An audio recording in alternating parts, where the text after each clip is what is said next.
Tẹ́ bá dẹ̀ pé farmer ajé àdí ló máa sọ fún yín. A ní ìrora tí àwọn customer tó ń ra ọjà lọ́wọ́ wa. Ẹlòmíì bí ẹni pé ẹ kàn lọ sódò, ẹ kàn lọ bu ẹja yẹn nínú odò pé ẹ fowó rà. Lọ́ máa ná ọjà yẹn. Okay, ọjà. Hope you all are doing great. So currently I'm in a shop this evening.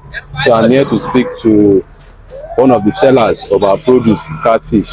You know, based on the fact that we farmers to complain so much about the prices of feed.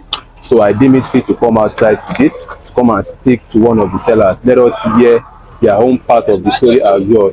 Is it that they are facing anything or they are facing any issue, or they just feel like buying our fish at outrageous prices? So good evening, ma. Eka so ma. So kí ni nǹkan tí ó ṣẹlẹ̀ tí ẹ fi bá wa ra àwọn ẹja yìí ní iye yìí, àbí ṣé owó yìí kẹ́ wọn bá ra ní kí ni nǹkan tí ó ń ṣẹlẹ̀ gbogbo ẹ bá àwọn follower wa sọ̀rọ̀. Nǹkan tó ń ṣẹlẹ̀ pọ̀ o. Okay ma. Because àwa náà ta jẹ́ onítítà báyìí, I'm face a lot.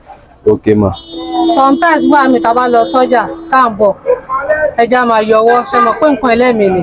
Okay ma. Tí ẹja yẹn bá yọwọ́ àwa là ń forí kò.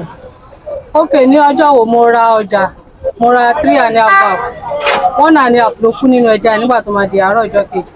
Tẹ́ bá dẹ̀ pé farmer ajé àdí ló máa sọ fún yín. A ní ìrora tí àwọn customer tó ń ra ọjà lọ́wọ́ wa. Ẹlòmíì bí ẹni pé ẹ kàn lọ sódò, ẹ kàn lọ bu ẹja yẹn nínú odò pé ẹ fowó rà. Lọ́ máa ná ọjà yẹn. Okay, ọjà tó ti bá 700 naira láti odò níbi tẹ́ ti lọ rà. Tẹ́ gbé dórí igbá tọ́nà ní 700. Láàárọ̀ tí mo dé kí n tó lọ sọ́jà, mo bá customer kan pẹ̀lú ọmọọṣẹ́ mi. Ó láti máa sọ fún ọmọọṣẹ́, ó ti ń jọ ń fà mí kí ló ṣẹlẹ̀. Òun ló fowó kún owó ọjà, òun ló ṣe kinní kan, ọjà ti wọ̀n, everybody mọ̀ kọjá wọn. And kò sówó ń tà, gbogbo ara mọ bí ta ṣe ní. Tí ẹ bá dọ́dọ̀ farmer tẹ́ bá rajà tó bá ṣẹ́kù máa dà tó kù sódò. Wọ́n á bomi sí. Lọ́dọ̀ tiwa a lè ṣe bẹ́ẹ̀. Àǹtẹ̀ bá rajà ẹja báyìí tó bá ṣẹ́kù di ọjọ́ kejì, ó máa yọ́. Ó máa bàjẹ́. No, kò lè ṣe pé ó máa bàjẹ́, ó máa kéré sí. So ìtẹ́ ti ṣà ní 800 naira, ẹ láti tún ṣà. Pé kó lè tètè kúrò níbẹ̀, kó lè kẹ́lẹ̀ rówó lówó san. Because ó gbára mọ bí ta ṣe rí. Kò sówó tẹ̀dà sórí igbá, ó mì ní. Ìṣẹ́ pé èèyàn náà nu apà, because bùkátà ti fẹjú. Owó tó ń wọlé tẹ́lẹ̀tẹ́lẹ̀. Owó tó ń wọlé tẹ́lẹ̀tẹ́lẹ̀ kò dàbí tó ń wọlé nìsín. Owó ọmọ school wà ń bẹ̀. Owó finance gbogbo ẹ̀ṣà lóríṣiríṣi ó wà ń bẹ̀ tẹmọ́nú. Orí ọjà yìí náà ni àníṣẹ́ mi tá ṣe. Ó dà mà, ẹ̀bẹ̀ náà la máa bẹ̀ yín torí iye tẹ́yin bá rà lọ́wọ́ àwọn farmer. Ó máa wà very easy àfẹ́yìn láti tà torí kò sí tẹ́yin náà bá rà ẹ̀kọ́ gbóòlè fún àwa náà ní ẹ̀dẹ̀ méjì.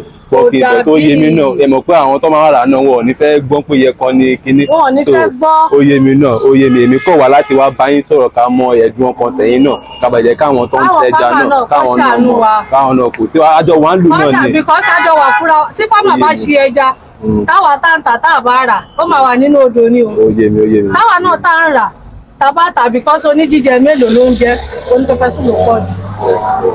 Ìṣe tó ní president wa ṣe tẹ́ bá ta ọjà fún wọn, tẹ́ bá gbé fún nígbà tó bá ta àtọkọ tó sanwó.